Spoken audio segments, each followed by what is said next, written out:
I'm joined again by the eminent senior counsel, David Goldberg. David, welcome back again. Thank you very much.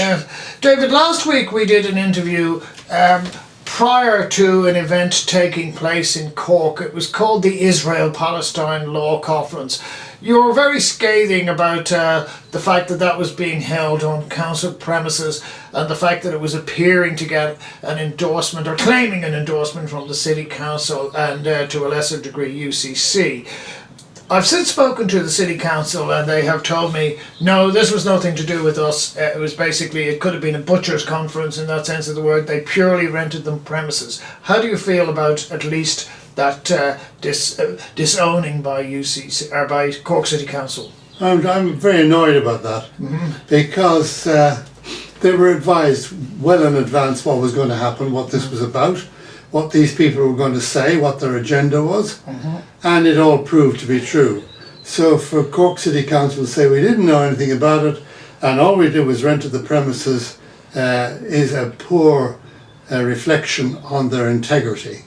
Now I think that the Lord Mayor should be ashamed of himself, together with the City Council and the administration, and similarly with the President of UCC. They've disgraced themselves and disgraced Cork by permitting a rabid Jew hate fest to be held in the city over 3 days. Last week we were quite critical. I went down to Cork last weekend and we had some observers, is the way I will put it, or some monitors in there. If anything, we were probably a bit soft on them based on what we have heard. Do you think there is now an onus or an obligation, at least on the City Council, to now condemn what was said on their premises? I think that they must condemn it. They must wake up to the fact that they're now part of an anti-Semitic movement. They're now part of a racist movement.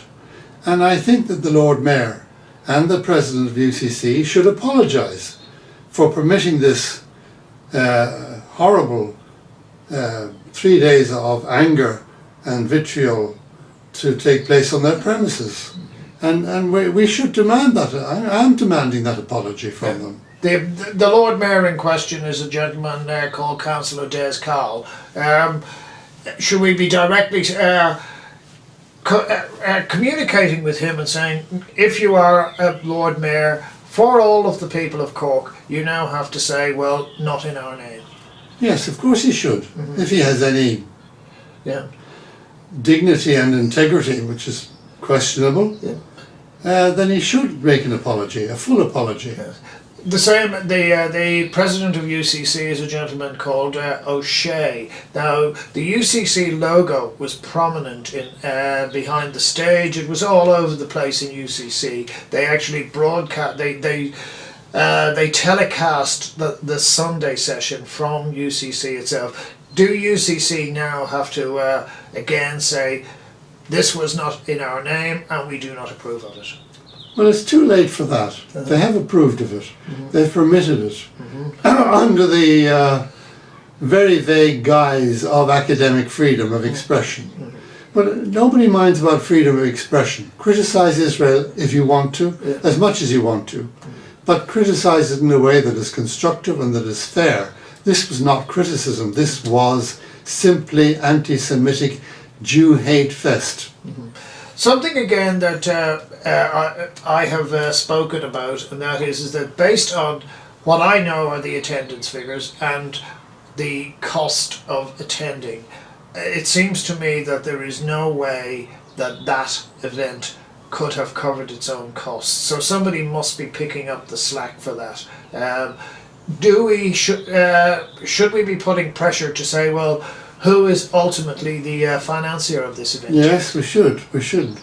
Because this is a worldwide movement of anti-Semitism, and it's called BDS, boycott, divestment and sanction. Of course, the BDS only applies to Israel. It doesn't apply to North Korea or Russia or any of these places that, or Iran particularly, that treat their own citizens appallingly. This has nothing to do with genuine criticism of Israel. Iran is a very dangerous country.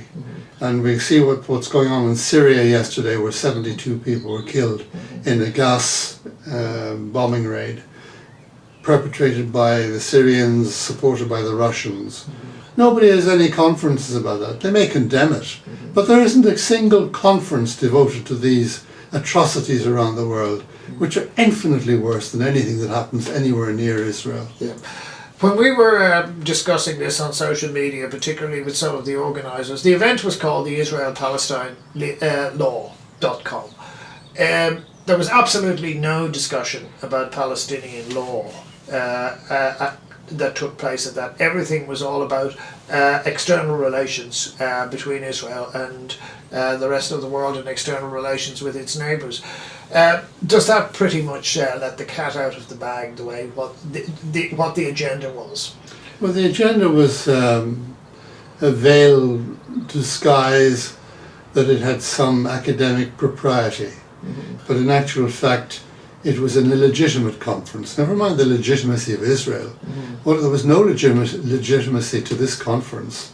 It was completely rogue, completely fake information.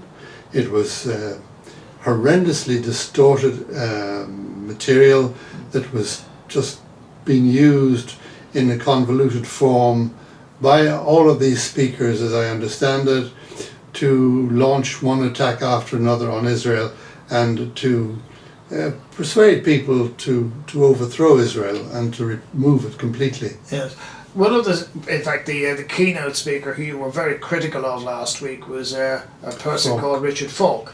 Now, he in his opening address, which was widely cheered, I gather, and they tried to get coverage of it on social media, Falk pretty much went back to the Balfour Declaration and said from that point on, Israel had no right to exist effectively in law. What's your view on that, David? It's nonsense. This man's not a lawyer at all. The Balfour Declaration was a declaration made by the British government. The British government controlled the area called Palestine at the time, and they did what the British government have done in many instances. They gave a poor parcel of it to the Jewish homeland. So that is a legal declaration. And then in 1947, the United Nations approved the State of Israel. Now, I'm not a lawyer, but if by definition Israel is an illegitimate state in their estimation, surely the same then must apply to Jordan. Yeah, probably it does apply to Jordan, because also created by the British government. That was also created out of that declaration. At the same time. Yeah. Yeah. Let's look at some of the most horrific things that were said.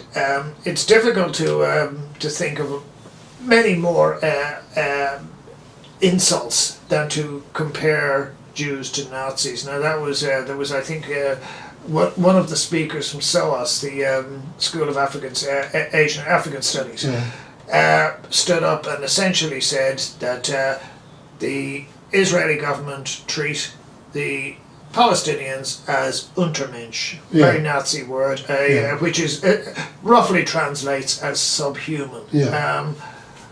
What do you think of that?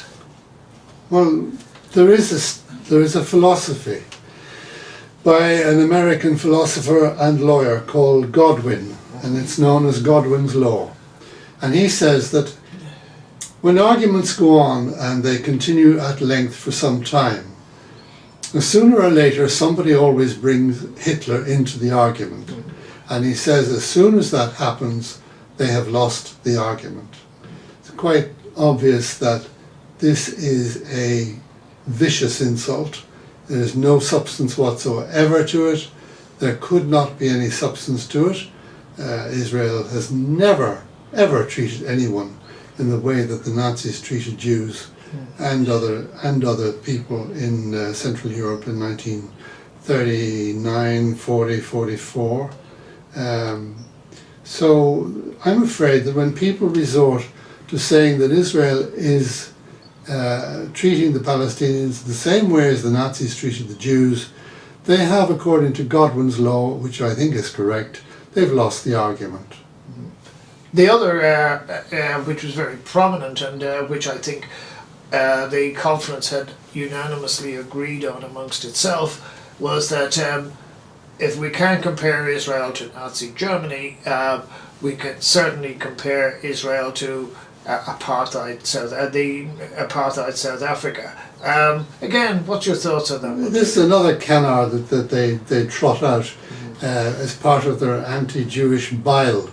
There isn't any possible connection between what happened in South Africa, what happened in the United States in from 1700 to 1950, 1960 in fact, in the United States. It happened even in England, in parts of England.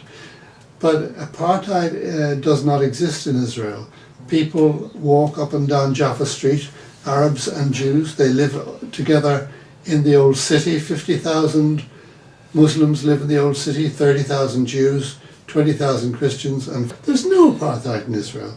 The Arabs have access to universities. They go to universities, they get degrees, they get qualifications, they go into practices, in professions, they're in industry, they're in business.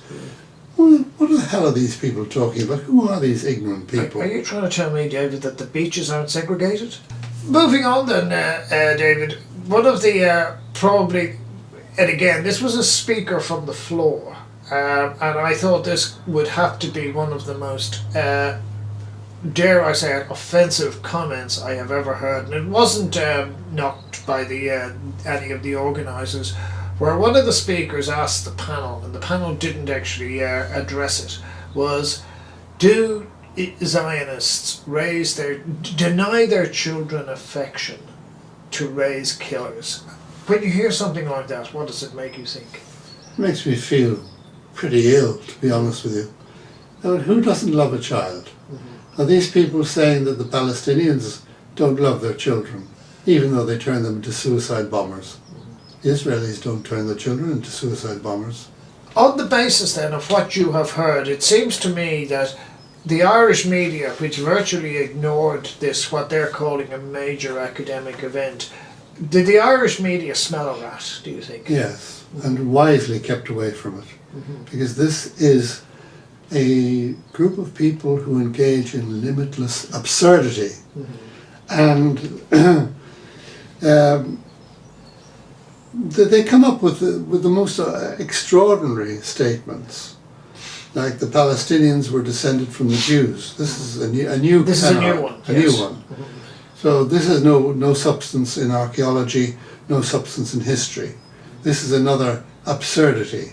So they're going to keep on coming up with clever and stupid ideas that try to advance their cause. But let me put this out there.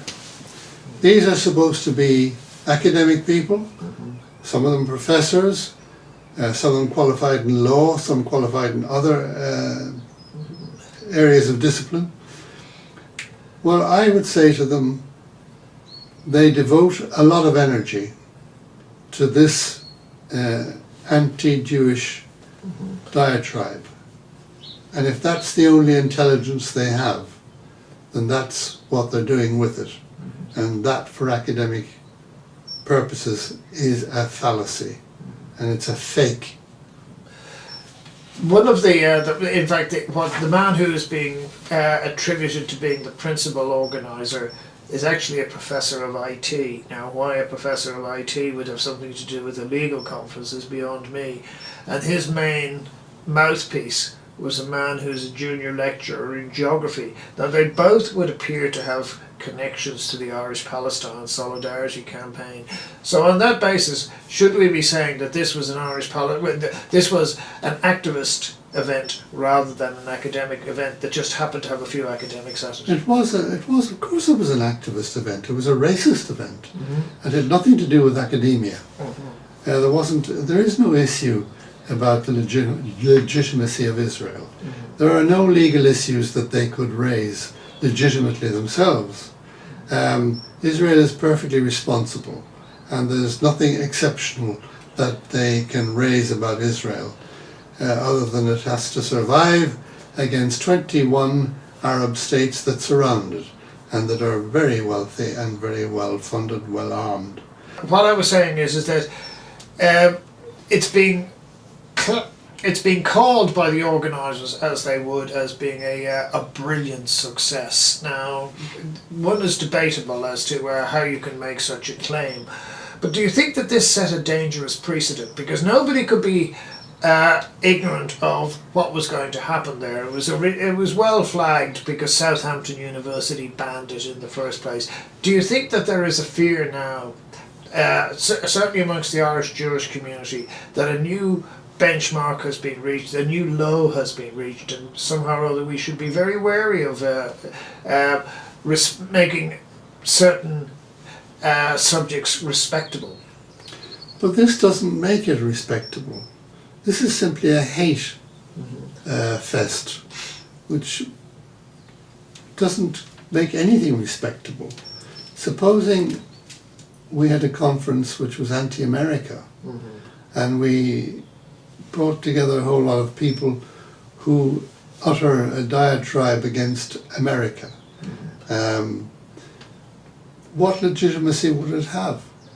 It would have absolutely none. Sure, but hasn't it brought a focus to the degree that most people who aren't particularly well informed in these matters in Ireland, that if you put the question, Israelis bad, and by definition Jews bad, Arabs, Palestinians good, that's the simplicity of the argument, isn't it? Hasn't it come down to that? But that's the anti-Semitic argument, and that's an argument that is very current in this country, because I think the people of this country are principally pro-Palestinian. I don't mind people being pro-Palestinian. Palestinians have rights as well, but to be anti-Semitic is not to be pro-Palestinian.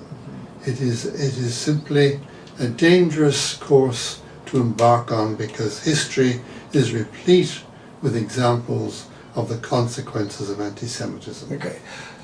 Something that they made a great deal of play about, and we said before this conference went ahead, now we are not trying to stop this, and in fact I have said on the record, I want you to talk your little heads off, so we can show the world exactly what this conference was all about. Somebody just this very morning when I was doing a radio program asked me, he said, what about the freedom of speech argument? And I said, I am very happy for people to have freedom of speech, but freedom of speech is not without consequence. How do you feel about this, that somehow or other we are trying to curtail freedom of speech? We're not trying to curtail freedom of speech. The conference went ahead, despite our warnings of what it would say. But this is not freedom of speech. This is an abuse of speech. As I say, criticize Israel, be pro-Palestinian, criticize Russia, criticize Syria, criticize America, be pro-American, be pro-Brexit, be anti-Brexit, fine. But when you step beyond the mark, when you build that bridge between freedom of speech, which is used solely for anti-Semitic purposes, for furthering the destruction of Israel, for furthering the harm to Jews, to Jewish institutions, that is not freedom of speech. I just want to finish by a note, David, that before you come back to something yourself, last week Dublin City Council, its protocol committee, which is, I think maybe about 10 members, it raised the issue, it was put by a people before profit councillor, that Dublin City Hall should fly the Palestinian flag on Dublin City Hall, not necessarily as a gesture of support to Palestine or Palestinian entities, but as a condemnation of what they're calling the occupation. Isn't this, if you like, the stage 2 of trying to make certain things that we heard in Cork respectable, and it's now creeping into Dublin as well? Well, it's going to have consequences. I mean, that would be an appalling consequence if that was permitted. It's due to come before the full council for approval in May. Well, we'll see what happens. But I hope that the council have the wisdom to refuse this, I mean, people before profit and the people that they are associated with are anarchists, and they want to overthrow lots of things. They want to overthrow things in this country, for example. They would gladly get rid of our government if they could. So I don't think that these people, dangerous though they are, have any credibility either. This is not rational argument. This is irrational vent of hatred. I want to finish. I want finish to on this. finish on this note, because I came across this extraordinary letter, which was written by a man called Filippo Brunelleschi, who was an Italian architect He was. who built the cupola of Florence Cathedral between about 1400 and 1435, and was an amazing inventor. But he wrote a letter because he was a very difficult man, and he had arguments with all sorts of people. He was very stubborn. And in a conversation with a man called Toccola, he had condemned the Capoccis and the Capoccis et ignorantibus, in other words, the blockheads and ignoramuses who could not understand his inventions as he did.